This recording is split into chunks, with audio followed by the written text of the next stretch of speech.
हा सांगा, तुम्ही हा अपघात पाहिलेला आहे, कसा अपघात झाला, काय झालं? पहिल्यांदा ते आलेलं विमान आणि पहिल्यांदा असं वरून गेलतं, तेव्हा ते चांगलं होतं. नंतर आम्ही घराच्या बाहेरच होतो.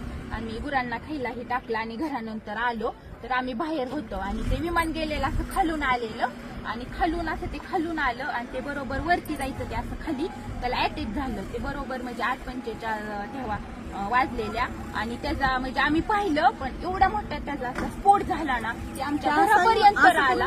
असं ते फिरलं आणि खालीच क्रॅक झालं. ते धावपट्टीवर गेलंच नाही, तसं असं जागेवर त्याचा स्फोट झाला. आम्ही एवढं घाबरलो, तरी पण म्हणजे ते आले वरून पोलीस ही, मग आम्ही गेलो. 15 मिनिटं थांबले, मग आम्ही घरून तरी पण आम्ही पाणी आणलं, बादल्याने पाणी घेऊन आलो. त्यांच्यापाशी पाणी दिलं, भिजवलं आणि ती बॉडी अशी साईडला पडलेली आणि त्यांचं मुंडकं ही पूर्ण म्हणजे साईडला होतं ना, अशी निम्मी बॉडी होती ती. आम्ही पूर्णपणे पाहिलेली बॉडी आणि नंतर ते म्हणले कापड वगैरे, मग आम्ही ब्लँकेट ही सगळं गुंडाळायला दिली आणि तसं झाल्यानंतर 15-20 मिनिटांनी मग ती गाडी आली आणि ती बॉडी अशी गुंडवून नेली.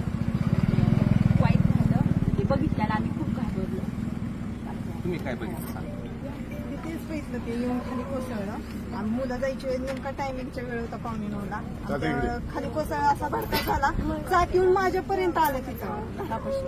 काही आम्ही घाबरलो, पोरही आम्ही पळत सुटलो, पण काहीच उपयोग नव्हता तोपर्यंत. ते पर्यंत सगळं हे झालं होतं, बस्ट झालं होतं. आम्ही म्हणजे काहीच करू शकलो नाही, आता फक्त पाहिलेलं जागेवर गेली. काहीच राहिलं.